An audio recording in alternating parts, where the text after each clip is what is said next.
یہ جرمنی کا واقعہ ہے۔ میرے ایک دوست 80 کی دہائی میں جرمنی میں کام کرتے تھے۔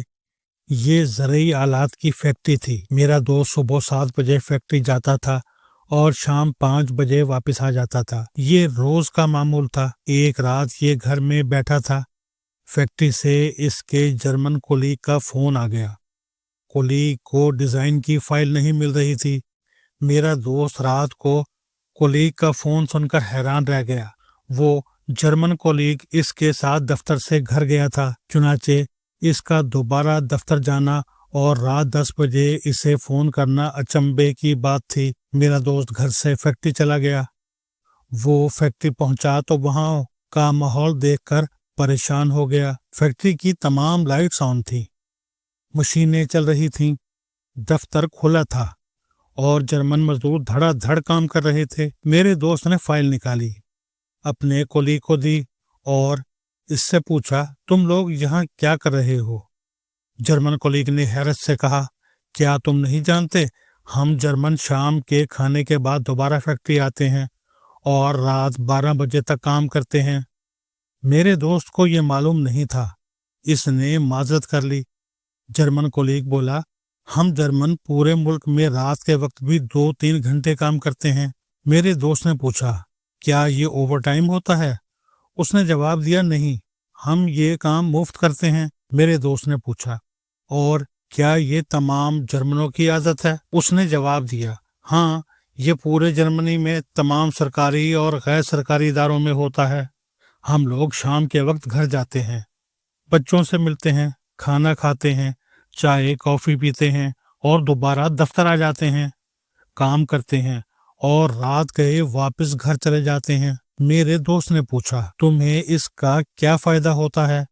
اس نے جواب دیا، ہم یہ کام مالی فائدے کے لیے نہیں کرتے، یہ نیشنل سروس ہے، اس کا فائدہ پوری قوم کو ہوتا ہے۔ دوسرا، ایکسٹرا کام کی وجہ سے ہماری مہارت میں بھی اضافہ ہو جاتا ہے، ہم اپنے کام میں زیادہ ماہر ہو جاتے ہیں۔ میرے دوست نے پوچھا، لیکن آپ لوگ ہم غیر ملکیوں کو اس سروس میں شامل کیوں نہیں کرتے؟ اس نے جواب دیا، آپ ہمارے مہمان ہیں، آپ پیسے کمانے کے لیے جرمنی آئے ہیں، ہم آپ پر بوجھ نہیں ڈالنا چاہتے۔ ہم جرمن بھی اس کے پابند نہیں ہیں۔ ہم اگر رات کی شفٹ میں فیکٹری نہیں آتے تو ہمیں کوئی پوچھ نہیں سکتا، مگر ہم میں سے اکثریت اسے اپنی ذمہ داری سمجھ کر یہاں جاتی ہے۔ میرے دوست نے اس سے آخری سوال پوچھا، لیکن تمہارے ایکسٹرا کام کا فائدہ فیکٹری مالک کو ہوتا ہے، اس کی دولت میں اضافہ ہو رہا ہے، تم فائدے میں شیئرز طلب کیوں نہیں کرتے؟ اس نے ہنس کر جواب دیا، میں کماؤں یا میرا مالی کمائے، فائدہ بہرحال جرمن قوم کو ہوگا۔ میرے کام سے میرے مالک کو زیادہ بچت ہوگی، یہ اس بچت سے دوسری فیکٹری لگائے گا، اس فیکٹری میں نئی جابز نکلیں گی اور ان جاب سے میرے کسی بھانجے، بھتیجے، بھائی، بہن یا بچی کو فائدہ ہوگا۔ لہٰذا مجھے اس معاملے میں بخل سے کام نہیں لینا چاہیے۔ یہ دلائل سن کر میرے دوست کے ماتھے پر پسینہ آ گیا۔ میرے دوست کے لیے حیرانی کی دوسری بات ڈیوٹی کی پابندی تھی۔ وہ بار بار دیکھتا تھا اس کے جرمن کولیگز رات 2 بجے تک شراب پیتے ہیں، ڈسکو کلبز میں ڈانس کرتے ہیں، بڑی مشکل سے گرتے پڑتے ٹیکسیوں اور بسوں پر گھر پہنچتے ہیں، لیکن صبح 8 بجے وقت مقررہ پر دفتر ہوتے ہیں۔ میرا دوست انہیں جب بھی نشے میں دیکھتا تھا یہ سمجھتا تھا یہ صبح وقت پر نہیں اٹھ سکیں گے، لیکن یہ نہ صرف وقت پر اٹھتے تھے بلکہ یہ کام پر بھی پہنچتے تھے اور معمول کے مطابق کام بھی کرتے تھے۔ میرے دوست نے جرمنوں کی یہ دونوں عادتیں بتائیں تو مجھے اس کے ساتھ ہی جاپانی قوم یاد آ گئی۔ جاپانی قوم بھی کام کے معاملے میں انتھک ہے۔ جاپانی کمپنیوں کے ساتھ کام کرنے والے پاکستانی تاجر بتاتے ہیں، ہم جس وقت جاپان فون کرتے ہیں ہمیں ان کے دفتر کھلے ملتے ہیں اور دوسری طرف سے باقاعدہ رسپانس بھی ملتا ہے۔ مجھے چند دن قبل لاہور کے ایک دوست نے دلچسپ بات بتائی۔ یہ دوست جاپان سے کاغذ امپورٹ کرتا ہے۔ دوست نے بتایا، مجھے جاپان سے اکثر رات کے وقت فون آ جاتا ہے، وہ لوگ مال کے بارے میں پوچھتے ہیں یا پھر بتاتے ہیں۔ میں نے ایک دن ان سے پوچھ لیا، آپ لوگ کام کس وقت سٹارٹ کرتے ہیں؟ انہوں نے جواب دیا، ہم صبح 6:30 بجے دفتر آ جاتے ہیں۔ میں نے پوچھا واپس کب جاتے ہیں؟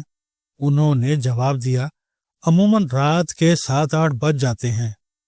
میں نے پوچھا کیا دفتر کے تمام لوگ اسی وقت آتے ہیں؟ اس نے جواب دیا نہیں، بعض لوگ صبح 5-5:30 بجے آ جاتے ہیں اور ہمارے بعد گھر جاتے ہیں۔ میں نے پوچھا کیا ان لوگوں کو اوور ٹائم ملتا ہے؟ اس نے جواب دیا نہیں، ہم اوور ٹائم نہیں لیتے، ہم کام ختم کرنا اپنی ذمہ داری سمجھتے ہیں۔ ہم میں سے جو شخص کوئی کام شروع کرتا ہے وہ اس وقت تک گھر نہیں جاتا جب تک وہ کام مکمل نہیں ہو جاتا۔ میں نے پوچھا لیکن تمہیں اس مشقت سے کیا ملتا ہے؟ اس نے جواب دیا تسکین، اطمینان اور خوشی۔ یہ جرمنی اور جاپان دو ایسے ملکوں کی مثالیں ہیں جو دوسری جنگ عظیم میں مکمل طور پر تباہ ہو گئے۔ برطانیہ اور اس کے اتحادیوں نے دوسری جنگ عظیم کے بعد جرمنی کو آپس میں تقسیم کر لیا۔ کساد بازاری اور افراط زر کی حالت یہ تھی، چائے کیتلی سے کب میں گرتے گرتے مہنگی ہو جاتی تھی، لوگ بوریوں میں نوٹ بھر کر لے جاتے تھے اور بڑی مشکل سے 1 کلو آلو ملتے تھے۔ جرمنی کا ہر دوسرا مرد قبرستان میں تھا اور پہلا زخمی، اور جنگ کے 10 سال بعد تک خواتین کو شادی کے لیے مرد نہیں ملتے تھے۔ جاپان کی حالت اس سے بھی پتلی تھی۔ جاپان کے 2 جدید اور صنعتی شہر ناگاساکی اور ہیروشیما ایٹم بم سے تباہ ہو گئے۔ جنگ میں ناکامی کی وجہ سے پوری قوم ڈی مورلائزڈ تھی۔ امریکیوں نے جاپان کے تمام وسائل پر قبضہ کر لیا، فوج ختم کر دی، ہتھیار ضبط کر لیے اور شہریوں کو جبری مشقت پر لگا دیا۔ لیکن صرف 10 برسوں میں جاپان اور جرمنی نہ صرف اپنے قدموں پر کھڑے تھے بلکہ یہ ترقی کی دوڑ میں سرپٹ بھاگتے ملکوں کی فہرست میں بھی شامل تھے۔ ہم آج جرمنی اور جاپان کی ترقی کو دیکھتے ہیں تو ہماری ٹوپیاں فرش پر آ جاتی ہیں اور ہم اپنے آپ سے پوچھتے ہیں کیا کبھی ہم بھی جاپان یا جرمنی بن سکیں گے؟ اور اس کے ساتھ ہی ہمارے ذہن میں ہمالیہ جتنا بڑا نہیں جگمگانے لگتا ہے۔ ہم جرمنی اور جاپان کیوں نہیں بن سکتے؟ اس کی واحد وجہ ہمارا رویہ ہے۔ ہم کام نہیں کرتے۔ ہم 22 کروڑ لوگوں میں سے 90% لوگ کام کو توہین سمجھتے ہیں، اور باقی جو 10% کام کرتے ہیں یہ بھی کام کو بوجھ سمجھ کر سر سے پٹکتے رہتے ہیں۔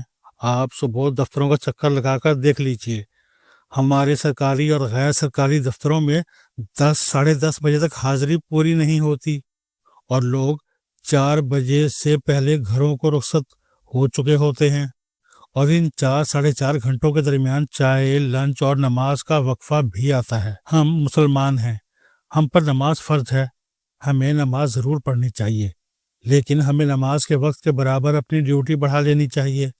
ہمیں 5 کے بجائے 5:30 یا 6 بجے تک ڈیوٹی کرنی چاہیے تاکہ ہم اپنا وہ وقت پورا کر سکیں جس کا ہم معاوضہ لے رہے ہیں۔ اسی طرح ہم لوگ صرف ڈیوٹی پر آنے کا معاوضہ لیتے ہیں، ہم کام کی تکمیل اور کام کی نفاست کا معاوضہ نہیں لیتے۔ چنانچہ ہم دفتروں اور فیکٹریوں سے یوں بھاگ کر باہر نکلتے ہیں جیسے وہاں آگ لگ گئی ہو۔ ہم اپنے کام کو دوسرے کا کام سمجھتے ہیں، اور ہمارا یہ رویہ بھی ملک کو معاشی قدموں پر کھڑا نہیں ہونے دے رہا۔ ہم اس لیے دیوالیہ ہونے کے قریب ہیں۔